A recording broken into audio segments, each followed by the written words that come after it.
Good day, everyone. Welcome, and thank you for joining today's edition of Teneo Insights. I'm Kevin Kajiwara in New York City. 2024 has been a momentous year, the biggest election year in history, with half the world's population residing in countries that held elections, real, fake, and consequential. The war in Ukraine continued, further internationalized as Western long-range weapons were fired into Russia, and North Korean troops entered the war. The war in Gaza expanded as Israel decimated Hezbollah and its leadership, and Iran and Israel engaged directly. And just in the last week, the Assad regime in Syria fell. Meanwhile, in Europe, the governments of the two largest economies, Germany and France, collapsed, leaving a significant power vacuum in the region during a tumultuous time. In China, facing economic headwinds, the government of Xi Jinping has embarked on monetary and fiscal stimulus, even as it girds for potential intensification of the trade war with the U.S. In South Korea, 40 years of democracy threatened by the brief return of martial law and troops on the streets. And of course, the U.S. election, resulting in the return of Donald Trump and Republican majorities, slim though they may be, in both houses of Congress. These are just a few of the momentous events of this year. And if that's all enough to make you ready for a long winter sleep, get ready. Not only are there a couple of weeks left in the year, but 2025 looms. Clearly, the biggest pending event is the U.S. political transition. And while we will continue to focus on the early stages of the Trump administration in coming episodes of Teneo Insights, today we want to focus on what's happening elsewhere in the world, both in anticipation of the change in U.S. direction and also independently. Today, as in years past, Teneo's Geopolitical Advisory Group has issued its What to Watch in 2025 briefing. And here to discuss the year ahead, I'm joined by three colleagues. Wolf Piccoli is co-president of Teneo Geopolitical Advisory and our political risk business, and Emily Stromquist and Anna Fruhauf are managing directors of the group and members of the leadership team. So welcome each of you, and thank you for joining today. Let's get started. And Wolf, let me start with you. And before we get into kind of the granularity of some of the regions and countries around the world, let's talk about for a moment the big picture and what you're kind of expecting and what Trump means for the rest of the world, and you know, what do we know about how the world in aggregate is kind of preparing for this change in U.S. direction in your view? Sure. Well, if you want to start on a positive note, in 2025 we're going to have less election, even if we have some of them quite important, specifically in places like Germany, Japan, and so on. But going back to your question, I think what is interesting in my view that the known unknown are actually more related to what will be the response of Europe, China to whatever Trump is going to do. Because in many ways, we know what are the Trump views on trade, on tariffs, protectionism, mercantilism. We know that he likes a transactional kind of foreign policy. He likes his deal, even if there are times they're not great deals for the US, but are still sold as deals. We have seen him in action in one term in office. We have seen 3 election campaigns. So we have a fairly good idea what is coming. We don't know how this will be implemented. It could be chaotic. There could be lots of uncertainty, which he seems to enjoy when he's negotiating with his counterparts. There could be some bravado as well. We don't know where the tariff will go to the extent that he pledged election campaign. But what we don't really know much at all is what will be the retaliation, the response of Europe, of China, and the other countries like Canada, Mexico, and so on. That is in many ways one of the biggest unknown for next year.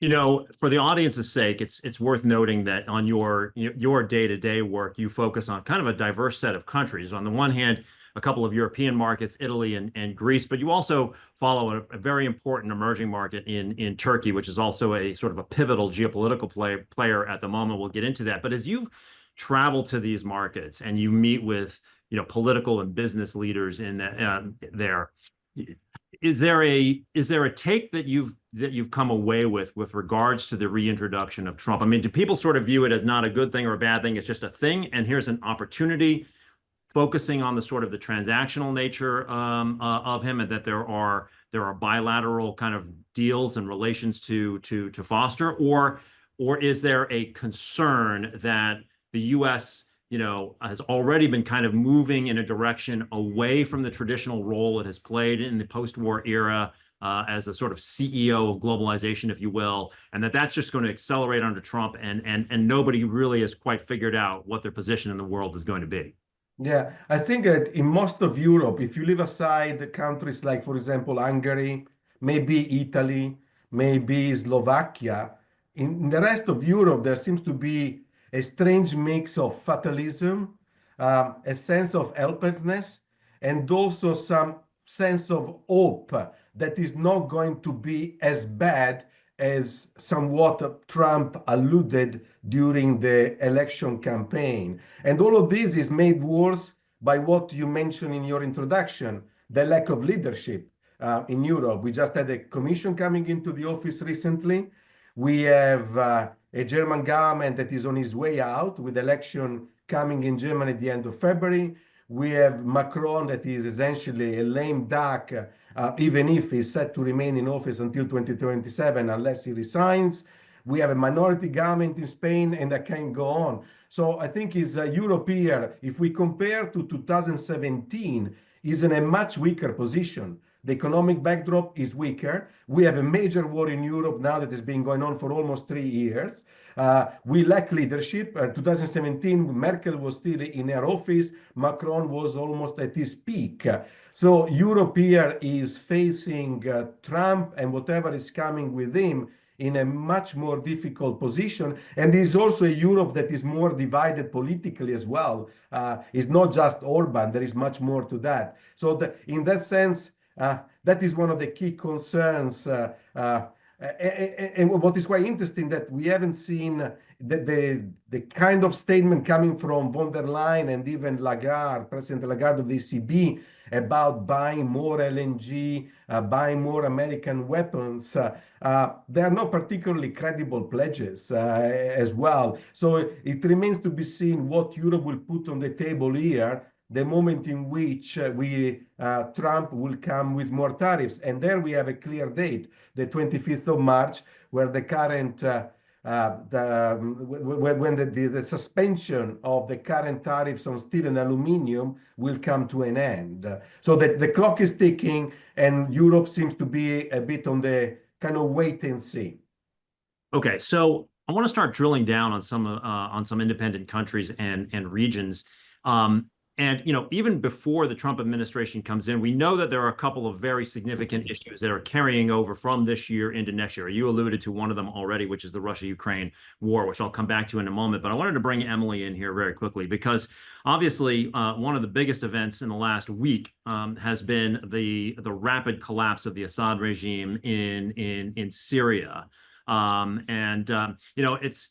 It represents yet again, I think, one of these a situation where these autocratic regimes, they seem to last a lot longer than you would ever think. But when they collapse, it happens with almost lightning speed. But I want to put it into the bigger context of the region, because it seems to me that in the Middle East, obviously we've had this ongoing and expanding conflict that I alluded to at the beginning, which started with the Hamas attack on Israel and the ensuing war in Gaza that is now a year and a quarter old almost. And that war then expanded. It expanded into Lebanon against Hezbollah, and obviously this kind of first direct kinetic engagement between Israel and Iran in quite some time.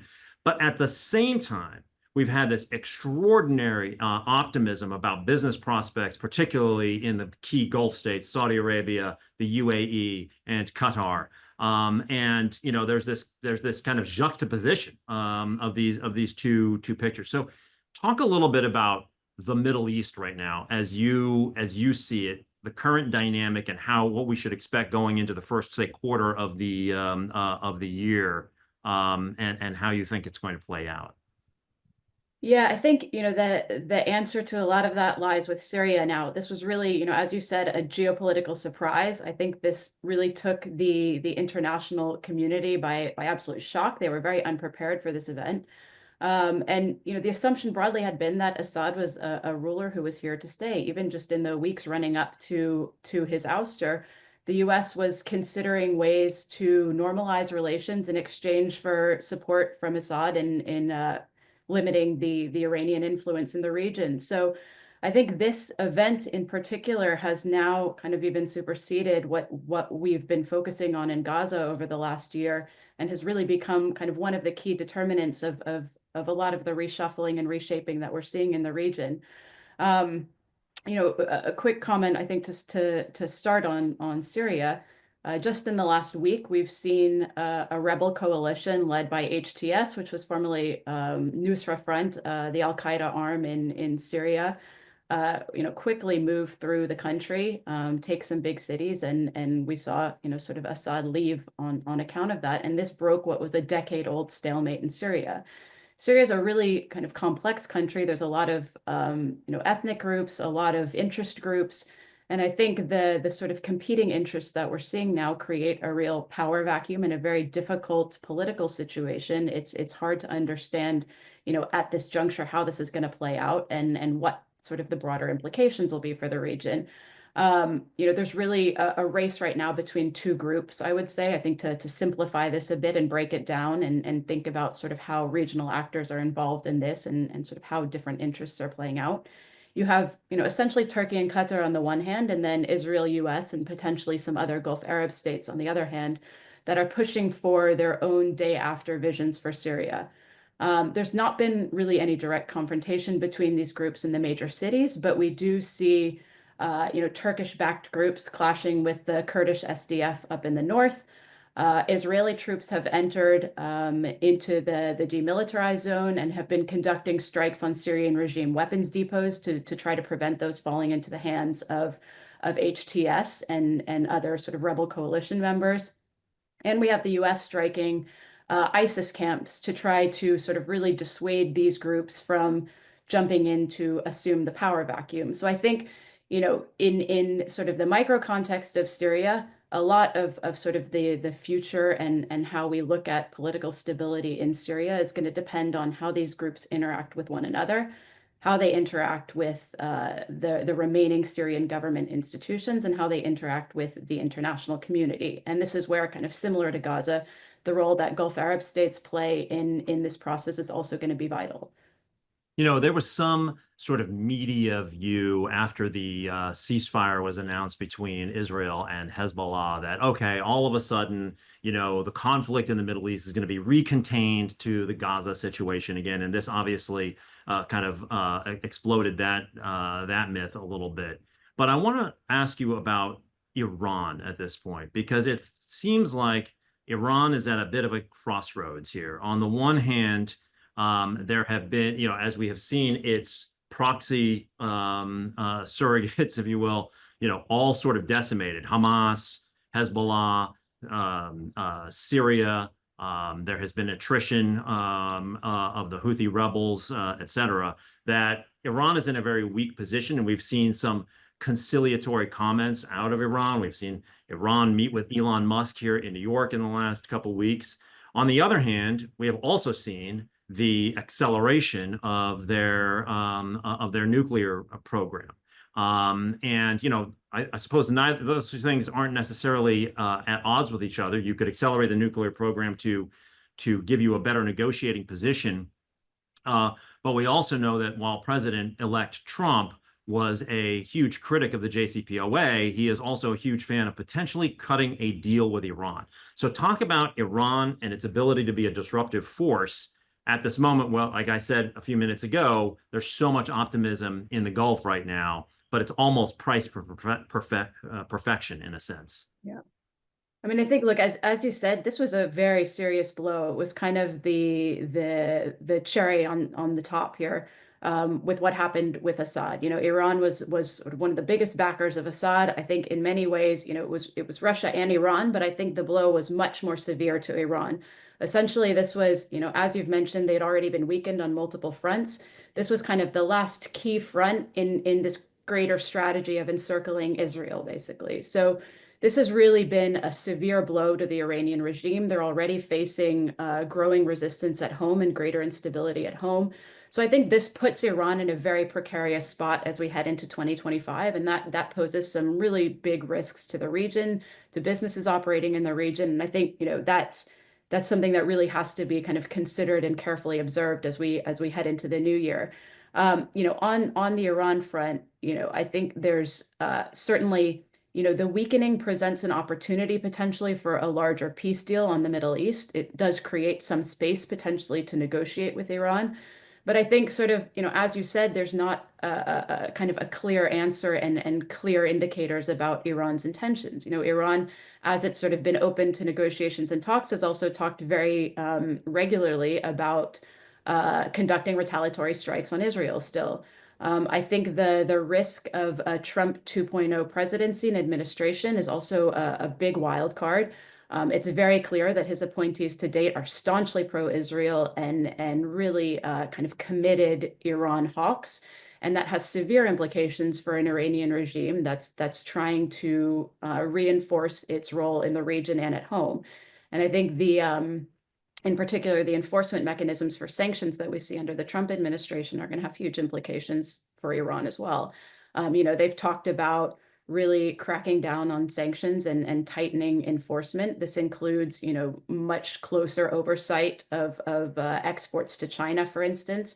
It includes cracking down on Iraqi leadership that's transferring funds to Iranian-backed groups in Iraq and continuing to support Iranian-backed groups in Iraq. So there's a lot of channels where, Iran is very exposed now, where they face, significant risk of being able to move funds around the area, being able to move weapons around the region, including, rebuilding Hezbollah. So I think, Iran is in a very precarious position. And historically, when Iran is cornered, they become very much of an unpredictable actor. And I think that's really one of our big regional risks as we head into the new year. Given that risk looms out there, how does that set the stage, or how does that impact the prospects for what could happen on the front with Saudi Arabia, say Saudi Arabia normalization of relations with Israel, deal with the United States on the security front, et cetera? Yeah, I think there's certainly an opening right now to potentially negotiate on these issues. I think, almost everything is on hold until we see what happens in Syria. Syria has very much taken the front seat given the size of the country, the number of players involved, reconstruction opportunities, quite frankly, as well, that exist in Syria after regime change, post-Assad.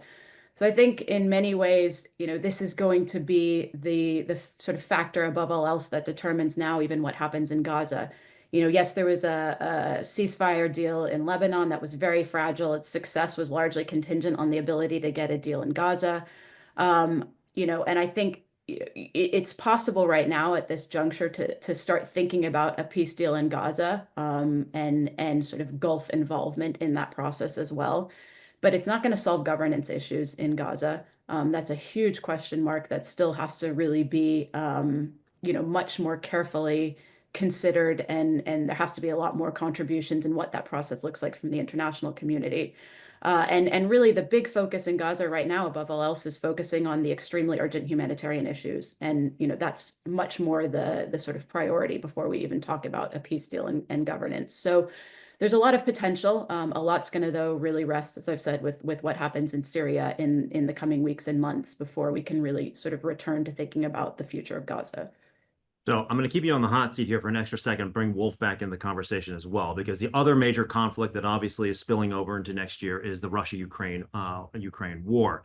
And I guess, question number one here. President-elect Trump has obviously spoken a lot about being able to, come to a cessation of hostilities very, very quickly once he gets into office. And in anticipation of that, we have seen not only President Zelensky of Ukraine sort of start to make noises about negotiations, but and Russia has obviously been making more inroads in reclaiming territory in Ukraine that it had lost. But it's not without a price for Russia, obviously. We have seen, after kind of miraculously managing the economy relatively well in the first couple of years of this war. We are starting to see the real impact, the collapse of the ruble, skyrocketing interest rates, the scapegoating of the central bank head, and the like. So, but one of the key elements of whether the West either has a, Chamberlain moment with Putin, or whether it continues to hold the line and enter negotiations from a perspective of strength and security guarantees for Ukraine, right? And Europe is going to be as integral to this as the United States is. So I guess maybe, Emily, you start and talk a little bit about the state of the battlefield and what the lay of the land is as we head into a negotiating year, probably. But Wolf, I also want to bring you in on your thoughts on the geopolitical element as far as Europe is concerned and the role that they are going to play if the U.S. pulls back its support for Ukraine. Yeah, so I mean, I think you've summarized some of the key points, just scene setting, but we're heading into the third year of this conflict. Ukrainian forces are really struggling against an accelerating Russian advance. The energy system is on the brink of collapse, and there's really widespread public fatigue and growing support inside Ukraine for a ceasefire that we hadn't previously seen. And I think a lot of this stems as well from the signs in the West that they're weary of continued support to Ukraine. But I think sort of before you consider what a ceasefire agreement can look like and sort of what's under discussion, you have to also consider kind of the negotiating positions that both parties are entering into any talks, and sort of what their objectives are in these discussions. From the Ukrainian side, Zelensky really wants to ensure that he can protect Ukraine's security, that he can protect and preserve Ukraine's sovereignty. For Russia, Kremlin objectives haven't really changed over the course of this conflict. It remains, to occupy Donbass and to subjugate Ukraine politically. I think one of the big things in terms of trying to reinforce concerns or trying to assure Ukraine about security are, EU membership, which is something that's very much on the table, but will take considerable time. And, potentially NATO membership, which is clearly a huge red line for Russia and something that, in many ways underpinned this entire conflict. So, Trump has obviously been kind of front and center because he's been the one who's sort of campaigned heavily on being able to quickly secure a ceasefire agreement. So, I think in terms of what a deal could look like, we're certainly moving toward a place where both parties are more willing to discuss this. But Trump's plan, while vague in some ways, is essentially predicated on phrasing the conflict as it is, ceding occupied territories to Russia. Russia stops striking Ukraine. And otherwise, if they don't agree to this, Ukraine risks getting cut off from Western and US funding in particular under these terms. And Russia faces potentially more expansive sanctions. So I think the interesting thing, and this is where it'll be, great to get Wolf's perspective as well, is that, Trump is not consulting his European allies. This is at a time when, as you've said, we're seeing kind of some political fracturing in the European political system. And there's not really a consensus on the approach to Ukraine. So I think this leaves Europe vulnerable on multiple fronts, including, Eastern Europe, where we've seen a string of elections in the past couple months that really sort of underscored continued Russian influence in the region, and sort of broadly as well, just raises a lot of questions about European cohesion and strategy with respect to Ukraine. So I think the ceasefire agreement, in many ways makes sense. There's support for doing that, but I think the conditions surrounding it are very uncertain. Yeah, so Wolf, I mean, you alluded at the beginning of your earlier remarks about the kind of dearth of leadership in Europe right now, but talk about Europe's interests with regards to the trajectory of Russia-Ukraine conflict, and is there a European interest, or are there a variety of European interests, and then what does that mean? Well, any kind of deal, whether it is a ceasefire or something more comprehensive, is not just related to Ukraine. It's strictly related as well to European security at this point. So the two things go together. The problem is that the ceasefire is not a solution. We have seen already in 2014, and the ceasefire will not provide any kind of decent condition for Ukraine to rebuild itself, to see foreign investors going in and everything else. So the issue of the security guarantees here is huge, and it still remains unaddressed.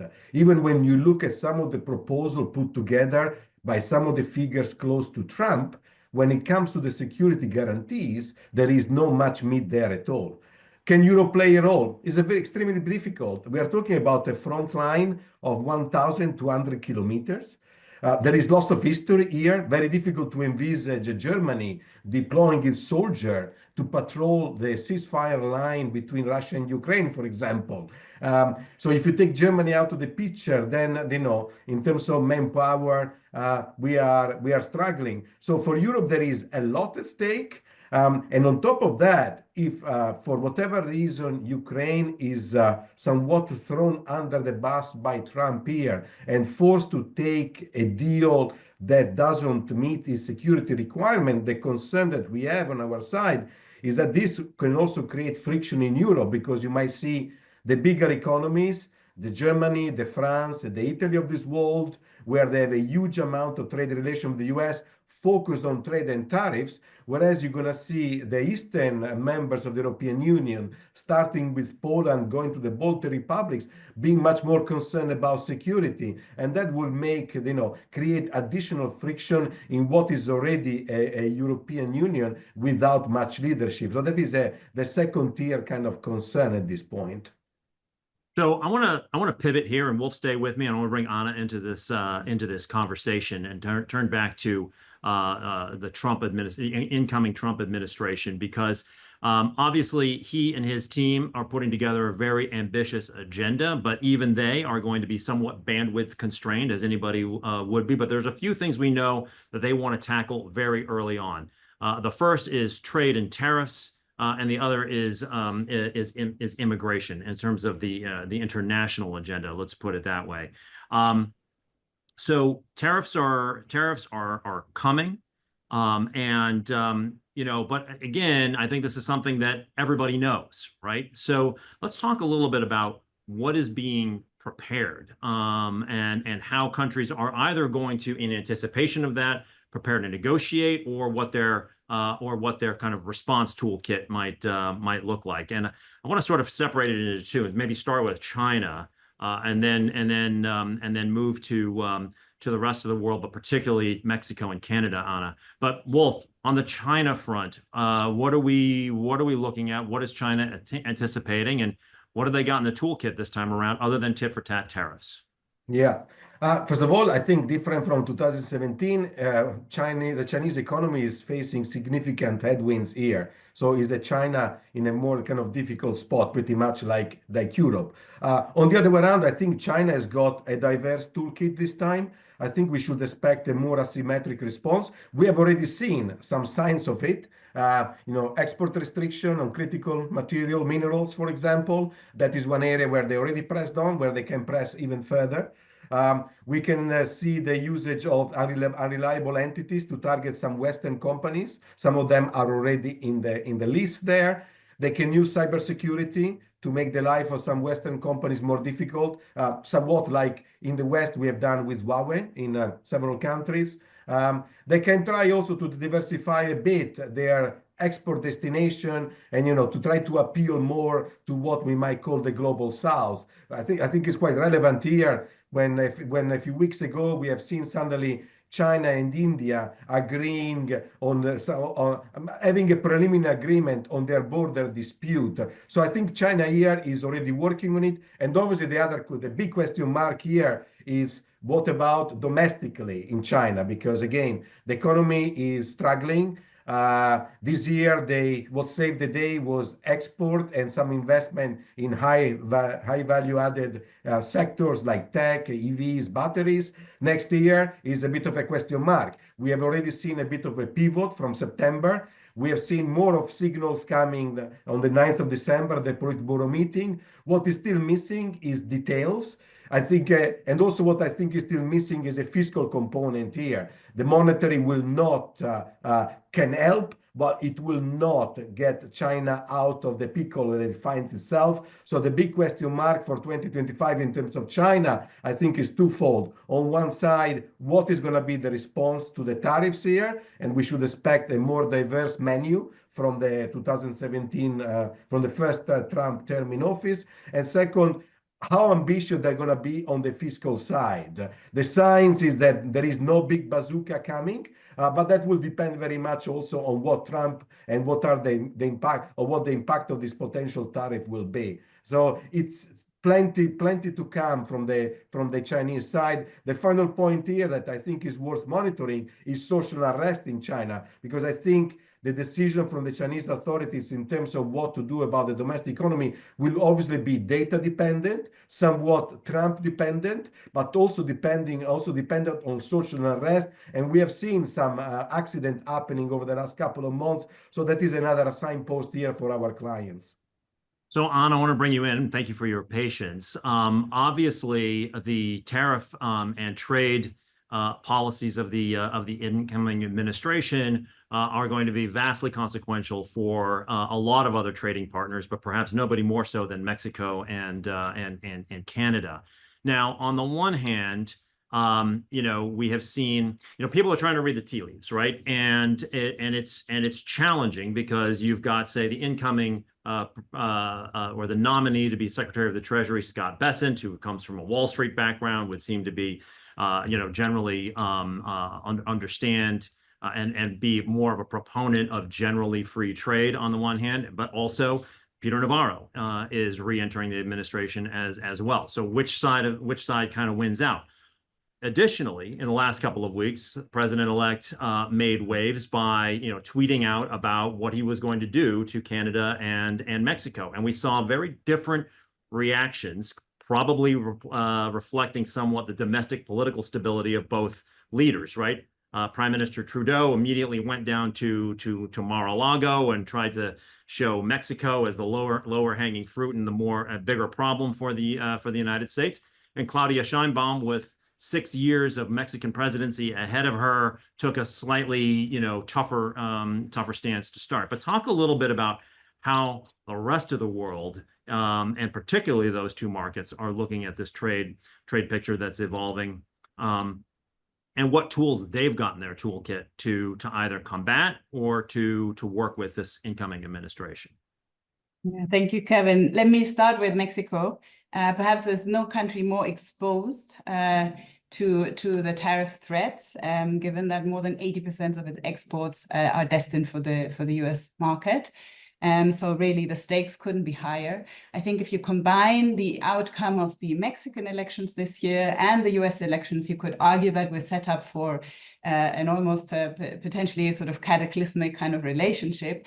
But I think in recent weeks, the action plan or the hopes of the government have shifted a little bit, notwithstanding a degree of nationalist rhetoric that's always kind of incumbent on Mexican presidents. There is always has been a great deal of pragmatism towards the US, and perhaps we can sort of look back at the relationship between the first Trump presidency and AMLO's, and there's a real degree of pragmatism that characterized the relationship. So I think the hope in Mexico here is that a new deal can be done. And that as the US faces off, particularly with China in its in its global trade and economic war, that Mexico can find itself on the inside of this equation. It's almost a kind of a sort of bid to say, if we know we can't be behind your border wall, but can we be part of your tariff wall, right? And so to ensure that Mexico will be included in the Fortress North America that could emerge from the trade, from whatever emerges from the trade actions of the US government. Of course, in the Mexican case, that is complicated. One, by, as I already mentioned, a degree of nationalism that is sort of required for domestic economic consumption always. It's also hugely complicated by other issues that are not actually trade related, but that may be used or weaponized by the Trump administration to demand progress on other issues, particularly migration, but also drug enforcement and potentially fentanyl seizures, for example. Let me ask you this, and Wolf as well. I mean, you know, clearly in the first Trump administration, while he did impose tariffs and other trade restrictions on a variety of trading partners, the real target was China. And one interesting result of that, of course, is that, and this has been continued in the Biden administration, right, is that the trade deficit, which Trump regards as the #1 barometer of whether the U.S. is winning or losing against another country, right? The trade deficit with China has been on a narrowing trajectory, but the trade balance with the U.S. has with the rest of the world, I mean, you know, its trade deficit has remained kind of constant, meaning its trade deficit with other trade partners is going up. Is there a concern, you know, even as we move beyond Mexico, but to the Vietnams, Thailands, Hungaries, you know, and other potential manufacturing alternative centers, that the spotlight is going to turn on them, that the trajectory with China is actually improving to some degree, but is deteriorating with some of these other countries, and that they're going to be in the hot seat? Yeah, I think for me, the biggest question is whether, to what extent will the US pressure other markets to sever ties or reduce exposure to China? That is a key concern for all the BRICS countries, right, which are trying to forge a common agenda, and will be at the receiving end of US pressure, right, on this front. So the question for me is, you know, how cohesive can the BRICS bloc become? Is it really more than an acronym? How much is it consolidating as a bloc? And how much do the agendas among these countries actually align? Right, because there's a healthy or a huge degree of competition internally among them as well, right? So I think the pressure, of course, will be on countries to sever ties or reduce ties. That'll be hugely complicated for many countries in Latin America, but also across Africa, for example, and Asia. Right, and that scrutiny from the U.S. side will be one issue, but on the other hand, you know, economically and even politically, I think there's little incentive ultimately to really pivot away, right? I mean, in the case of countries like South Africa, for example, I mean, China has emerged as the single largest trade partner, right? If you discard the EU as a bloc. So there's really not many other options, right? And I think what the effort or the goal is from BRICS countries, and particularly, let's say, the less directly exposed to US ire, I'd say, than China, for example, is, you know, how do I hedge? How do I trade? How do I play off all sides? And the question to me is, you know, can you win in that game with a new US administration in place that is increasingly asking, are you with us or are you against us? If you consider what companies are going through right now, which is, you know, the name of the game of the last couple of years has been whatever you want to call it, decoupling, de-risking, reshoring, nearshoring, what have you, right? But essentially, to some degree, reducing exposure to China. Do you think that there is maybe this is not a 2025 story, maybe there's a further out story, but is one of the risks out there that a President Trump in deal-making mode would look for a grand economic bargain with China, in which a Xi Jinping, you know, looking at the long-term big picture trajectory of China and its objectives that go beyond economic growth to national security, to technical self-reliance, so on and so forth. Is there a potential grand bargain out there that holds great risk for all of these other, for a lot of other markets, number one, but also for companies that are considering to what degree they should try to extract supply chain reliance on China? I think it's a certain possibility. That is what I think distinguishes China from other countries that enjoy a very large trade surplus vis-a-vis the United States, Vietnam, Mexico, and so on. China has got the ability, potentially, is well placed to offer a deal where they promise more investment in the US, more jobs in the US, more made in the US, and so on. And that is, it cannot be discounted. The challenge here, even for somebody who like Trump, that we know is very keen on deals, is that trade, national security, industrial policy in the US and even in Europe, but even in the US, has become all entangled together. So even if the president might be keen on Chinese investment in certain kind of sectors and so on, national security consideration can make this process more difficult, more chaotic, and maybe at times stop it. So it is a bargain that is possible. Obviously, the country that I think would be most concerned about this possible bargain, I don't think is Mexico, I don't think is Vietnam, but I think is Taiwan. Taiwan here could be the victim of a potential deal. And indeed, unsurprisingly, you have seen already Taiwanese authorities pledging to buy more weapons from the United States and so on. So it's certainly, when we compare China, it is the #1 target, but also is the country out there that is somewhat best positioned to offer a deal to Trump at the end of the day. I want to continue on China here in just a moment, but Anna, before we leave Mexico and frankly Latin America more broadly, the other foreign policy priority of incoming President Trump is obviously on the immigration front, right? And a lot of focus in the United States on what's going to happen with undocumented workers who are currently here. But in terms of migrant flows to the southern border, what role Mexico can play and how that plays into Mexico's toolkit of negotiations, but also with regards to Central American states and states in South America as well that are suppliers of migrants moving up to the southern border trying to get across. How do you talk about that dynamic, both sort of geopolitically and economically, as you see it?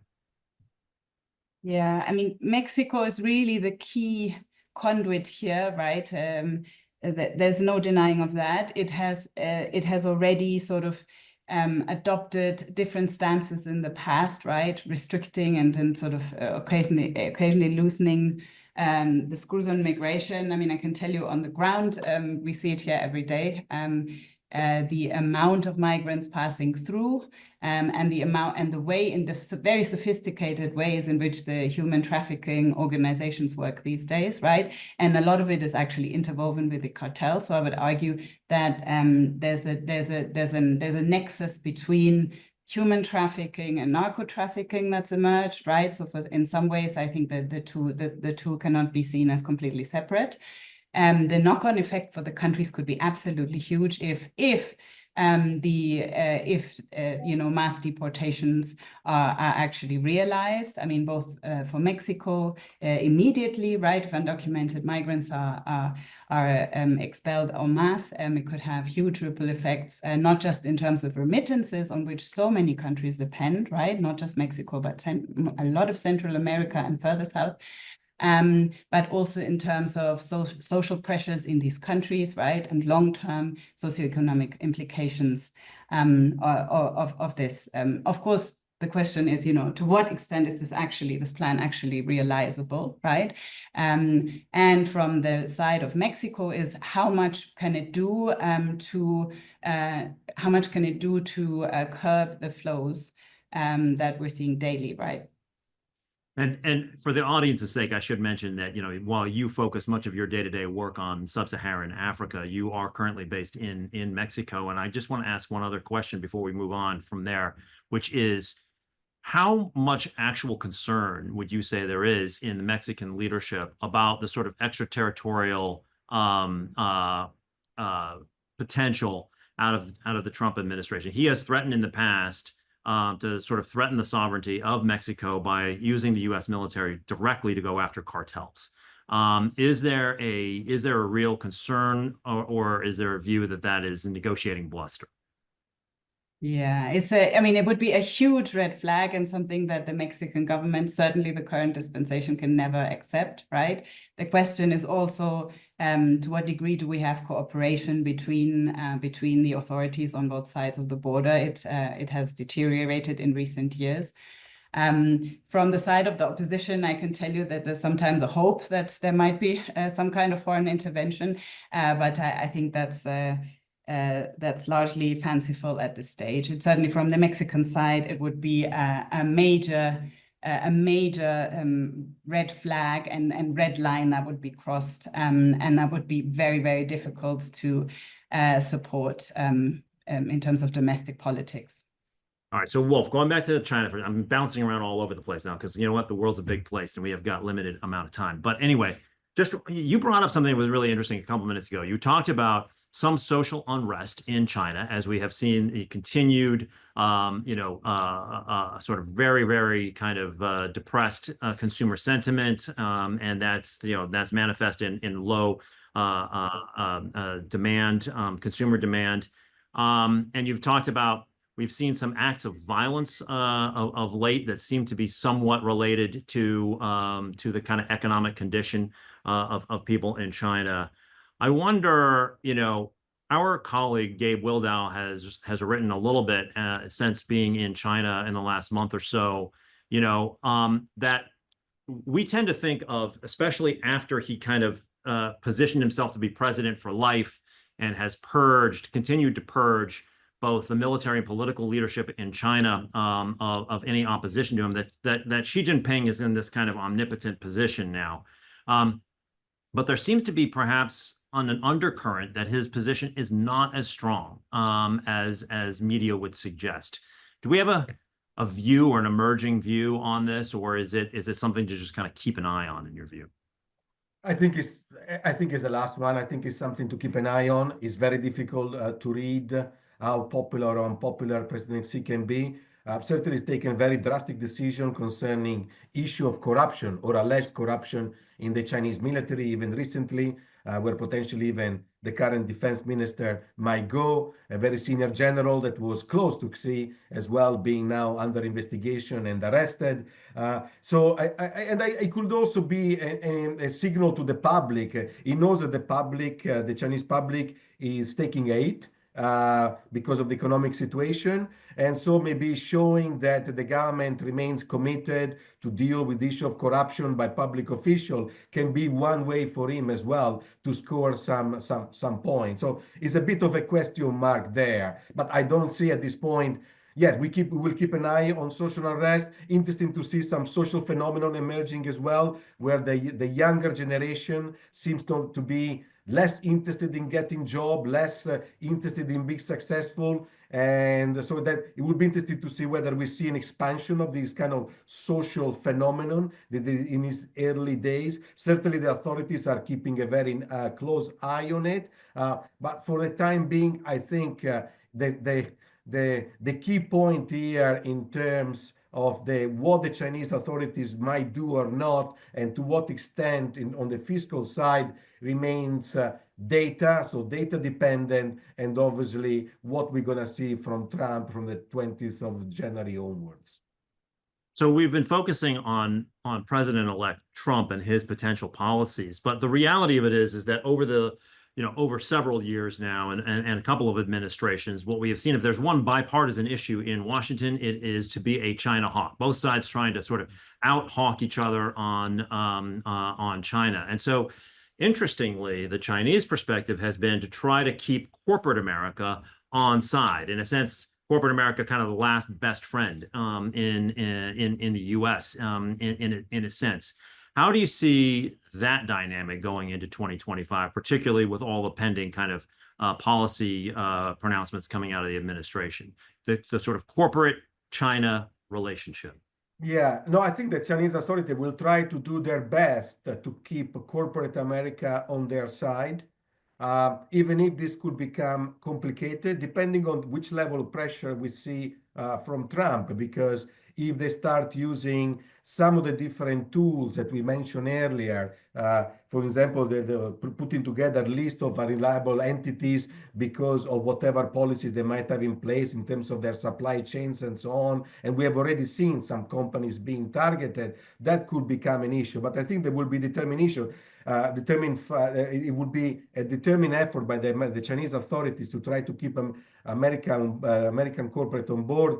Pretty much, remember, the first term in office, when Trump came in and slapped the tariff, President Xi went to Davos and tried to solve China as a big defender of globalization at the end of the day. We might see a similar kind of messaging again coming from China, maybe this time not so much addressed to the Davos crowd, but maybe more addressed to the global South kind of crowd, looking for alternative markets as well, or maybe a bit more balanced kind of approach by the Chinese authorities to appeal to businesses beyond America.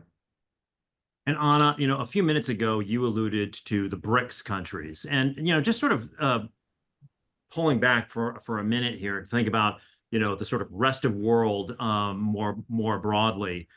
Earlier this year, one of the real buzz terms out there was the global South, right? As if these countries, not Russia, or not the Russia, China, United States, Europe, Japan, that these markets were growing. They had a younger demographic profile. They were growing consumer countries and the like, and that they were going to be this kind of emerging power bloc that could play China and the United States off of each other, et cetera.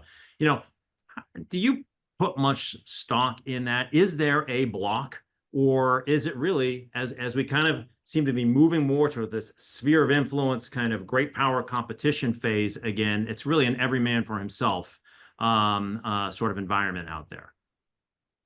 Yeah, thank you, Kevin. I mean, in a way, there is no global South as such, but there is some shared interests, I think, particularly on multilateral issues.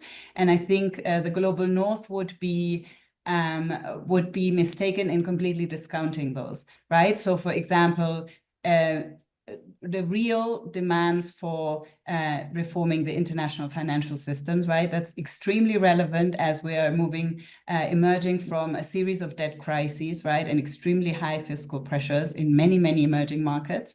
Secondly, the global trade system, right, which has never been under more pressure and probably will be as it has been, but that is also one of the issues. The other one is sort of what remains of international institutions like the UN, a real pressure to reform the UN Security Council and other multilateral bodies in favor of the global South, right? So, and then another huge issue is climate finance, right? Which will only become a bigger demand as countries are more exposed to the impacts of climate change. And we already know that certain regions are more exposed than others, right? So those demands are real. I think, interestingly, if you think about the fact that, Brazil will be presiding over the BRICS summit next year and also COP30. And South Africa will be chairing the G20. You can expect these topics to emerge, right? The question, of course, will be, what is the response from the US, particularly if, President Trump were to decide to, take a sledgehammer to, in an even bigger way to multilateralism, right? So the demands are real, they're there, and there's some common ground, right? But at the end of the day, in a way that's still very much every man for himself, right? And I think the incoming US administration will kind of favor that dynamic, right? Because it will be choosing friends and enemies, right? If we're thinking about Marco Rubio saying, he wants to forge an alliance of conservative leaders, right? This would hardly be the likes of, Brazil and South Africa. This would much more likely be, leaders like Milei in Argentina, right? So in that sense, it'll be very much incumbent upon many countries in the global South to strike their own deals You know, one country that's probably very well positioned in that regard is India. We were recently having a conversation with our India analyst and asked him what he expects the relations with the US to be like, and he said pretty fantastic, right? That's his expectation. So I mean, there's some constraints on that relationship too, but you know, for example, India is very, very differently positioned from a country like Brazil or South Africa. Yeah. So I think I'm conscious of time, and it is notable. You just brought up India, that's one country that we haven't really talked about here in this conversation, and yet it is a geopolitical, military, economic, and demographic behemoth unto itself. And that says something about its, you know, the position that it currently holds in the world. But I want to ask the three of you two final questions, if I could. You know, we operate in a very humbling business. If you go back to the What to Watch in 2024 piece that we put out, the collapse of the Syrian regime and the imposition of martial law in South Korea were not on our dance cards. So I guess as you look forward to 2025, you know, what do you know, are there things that each of you are really particularly concerned about that isn't really on anybody's radar screen or being talked about that regularly? And conversely, are there things that are sort of, Emily, I think you and I have talked about this in the past. You know, there's been this kind of decoupling between the geopolitical risk and the fact that it used to be there that, you know, every time there was a geopolitical event in the world, oil prices would spike and be sustained at spike level. We're not seeing that really anymore. So are there things that you're not so worried about at the same time? And maybe, Emily, we'll start with you since yeah, you stole my thunder on that one, on the energy markets. But no, look, I mean, I think given that Syria was such a recent and new surprise, I think that's really, when we're thinking about the Middle East, that's really the one to be on the lookout for. I think there was a lot of celebration post Assad, but there should be also consideration of the fact that there are, you know, more extremist factions that are also looking to gain traction in the country. And I think there's a number of ways that could go, and some of them are very concerning. And I think that's certainly, you know, in the greater Middle East picture, that's one of the main things we'll be looking at in 2025. Energy markets as well. I mean, I think you named this one, the fact that historically we had Iranian revolution and Arab oil embargo, Iraq invasion of Kuwait, Arab Spring, these things all affected oil prices. And given sort of the oversupply, the huge growth in non-OPEC supply, muted China demand, this isn't something that we're having to track in the same way as geopolitical analysts as we had previously. That may be an exception in gas markets where we've seen, you know, obviously because of the conflict, Russia kind of, you know, messing with deliveries to Europe increasingly. There are delays on new projects coming online. Tariff policies can have some implications on LNG trade. So that'll certainly be one area, you know, we're already seeing it reflected in futures prices for gas markets that I think is going to see a lot of volatility in 2025. And then finally, I would wrap up with, Anna mentioned already, climate and so sort of global North and South issues, with Trump potentially pulling out of both Paris Agreement and the larger framework, the UNFCCC. This does create a bit of a power vacuum on climate discussions, and China has kind of emerged as the most likely to fill that gap. That brings some positives because it, you know, has been responsible for 40% of global renewable capacity over the last 5 years, but they also have, you know, sort of lower environmental and labor standards than other sort of peers. And there's some concern as well about the implications of it, you know, continuing to expand its control over some of the supply chains and minerals that go into the global energy transition. So I will wrap up with that as my final thought. Anna? Yeah, maybe just picking up on the question of critical minerals. I mean, in some ways, I think countries in the global south, particularly in Latin America and Africa, will hope that they have continued leverage and bargaining power from the fact that so many critical mineral deposits are found in their countries. And that's something that I think even a Trump administration, for example, cannot ignore, right? So the critical mineral supply chains, there'll be a degree of competition, there'll be a degree of trade pressure, but it's also leverage that the countries can apply. And Wolf? I think maybe to finish on the upside, the potential upside story in terms of Europe is the outcome of the German election, where if it goes as it seems that it's going to go, with the victory by the CDU and the creation of a grand coalition. And again, this needs to be taken with the bit of caution because this election will be very different from anything we've seen in the past. But if we work for that scenario, there is a good chance that finally Germany will deal with a big question, the debt break story. So if finally we have a government in Berlin able to amend the debt break, that I think is a positive signal for Europe when it's facing not a particularly great economic outlook and potential further headwinds. On the downside story, for me, the key variable, and going back to the Middle East, remains Bibi Netanyahu. A Netanyahu that is under pressure. The trial started. It will go on for some time. A Netanyahu that might feel stronger than before when Trump comes into the White House. We have already seen Israel taking some bold measures in Syria, for example. So Netanyahu here remains a bit of a variable to keep an eye on, in my view, when we look at a very unstable situation in the Middle East, as Emily has outlined earlier. So let me ask you one final question and we'll wrap it up, Wolf. And that is, I'll give you the final word here. You know, it seems to me that, and we were talking about this a little bit yesterday, that the pivotal word for 2025 is one of the shortest words, and that is if. It's kind of, if this happens, then that. If, you know, and there's a lot of ifs out there. And so it's a very, the picture that all three of you have painted, and we've only scratched the surface.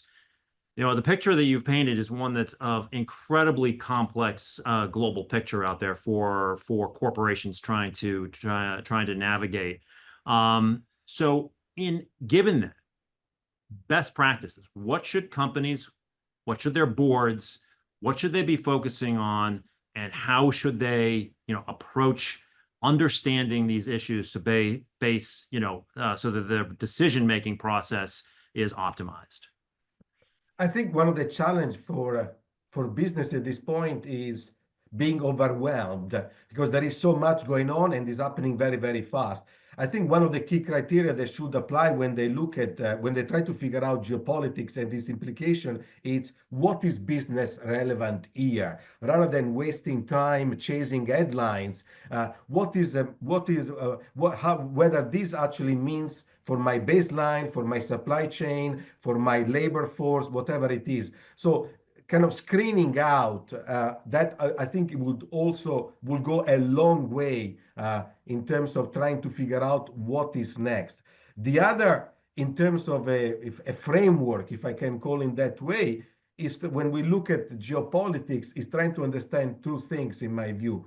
What are the preferences of the key actors here, and what are the constraints they have? It could be fiscal, it could be legal, constitutional, but it could be political. So once you're able to match these two and apply these two criteria, filter, whatever you want to call them, to whatever issue you have in the agenda, I think suddenly you will figure out that the scenarios available out there are actually much fewer, and it becomes easier for any kind of business to try to map out what could be next. So that is a kind of framework that I think it would be useful to employ for any of our clients. Well, the briefing is what to watch in 2025. It has all the answers to every one of your questions right here. We will continue to follow these stories as we go into 2025. This report, if you haven't received it, is available on the Teneo website. If otherwise, please reach out to us at Teneo Insights at teneo.com, and we can get you a copy of it.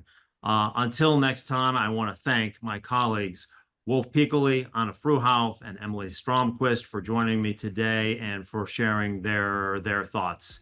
Until next time, I'm Kevin Kajiwara in New York. Have a great day.